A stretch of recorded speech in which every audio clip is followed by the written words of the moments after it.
Vandag kry jy die Lutherse kerk, hulle het met die paus gaan verenig. Hulle het gaan vrede maak. Die paus het nie verander nie. Sy evangelie het nie verander, is nou presies dieselfde.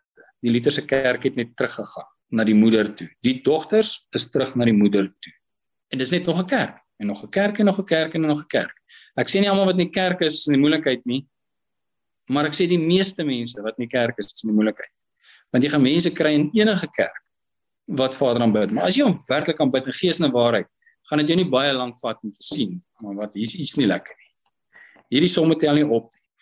En dan gaan jy begin rondsoek, en jy gaan op plekke kom, en by gemeentes, en jy gaan, hoe sê hulle, church hopping doen, en jy gaan net nêrens regkom nie.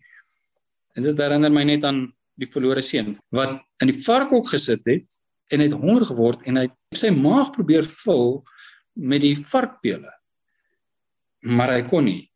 En nou ontmoet jy Vader, en jy sien hom, maar jy is besig met varkpele, jy is honger, jy honger na hom, maar jy gaan van kerk na kerk, jy gaan nie na hom toe nie, jy leer nie by hom nie, jy is nie op jou knieë nie, jy is nie besig met sy woord nie, jy gaan kerk toe, en die kerke is almal aan mekaar vas, en heel bo sit die paus, en hy sê vir almal, hier is die teologie, en almal verkondig dit, pas op vir dit, pas op, Yeshua het nie 'n kerk ingestel nie, nooit, dis 'n menslike instelling wat gekom het van Konstantin, hy het dit begin, daar het kerk begin, Petrus hulle het nie 'n kerk gehad, hulle het 'n gemeente gehad, en wat is 'n gemeente? Dis die samekoms van die heiliges, dis die gemeente, daar was nie 'n naam, ons is die kerk, en ons het daai en daai en daai en hierdie gebou, daar is nie so iets nie, dis 'n mensgemaakte ding, en ons sit vandag met kerke, en mense sien, as fout met sy kerk, dan gaan hy na 'n ander kerk toe, jy gaan aanhou soek, en soek, en soek, jy gaan nooit versadig word, voor jy nie agterkom, jou heil is nie in 'n kerk nie, dis in Vader self, en by hom hy kom.